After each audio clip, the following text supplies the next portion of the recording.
থাকে তাদের কাছে আমার নতশিরের ভক্তি এটাই কামনা। তাই আল্লাহ পাক পবিত্র কোরআনের মধ্যে বলছেন খালাকনা নবী আমার নূর হইতে নবীর সৃষ্টি করছি। নবীকে সৃষ্টি না করলে পৃথিবীর সৃষ্টি করতো না। প্রত্যেকটা মানুষকে ইবাদত করার জন্য আল্লাহ দুনিয়া পাঠাইছে, তা আমরা পারি না। কি করি? এক লাগলে বউলিয়া পাগল আর দিন লাগলে কামলিয়া পাগল, আমাদের অন্য কাজ নেই। কৃষ্টি আছে কৃষ্টি। যাই হোক আমি জানি এই জগতে আসলে কোন পাগল তা জানি না, আমি গানের পাগল। এই জন্য বিধায় এই কর্মটি করে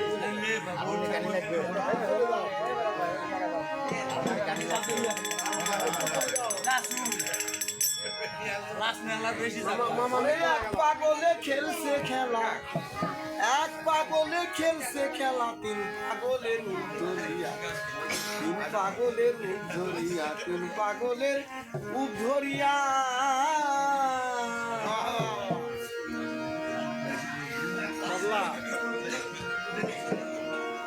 ওরে এক পাগলে খেলছে খেলা,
মসজিদ ঘরে 200-250 জন নামাজ পড়তেছি। এক পাগল শিয়া আছে পরশুর মুখে পাও দেয়া, সব লোকে বলতেছে হায় আল্লাহ এটা মানুষ না গরু রে, এই পরশুর মুখে পাও দেয়া শিয়া থাকে। সব লোক বেতাল হয়ে গেছে, পাগল করছে বাবা আমি তো পাগল রে, আমি এই পৃথিবীতে এসে কোনোদিন খাইনি খানা, জীবনে খাইবো না খানা, কোনোদিন করিনি পেশাব পায়খানা। যাক তোমরা আমার পতানে লাগছো, সবাই মিলে আমার পাওটা পূর্ব মুখে সরাই খাও। তোরা 30-40 জন ধরেও পাও জাগাইতে পারতেছে, কোন করছে বাড়িটা শুয়ে মুয়া পাগল লয় রে। যাই আসলে ওই কামেল ব্যক্তি তার ওই দক্ষিণের দরকার লাগে।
ভাই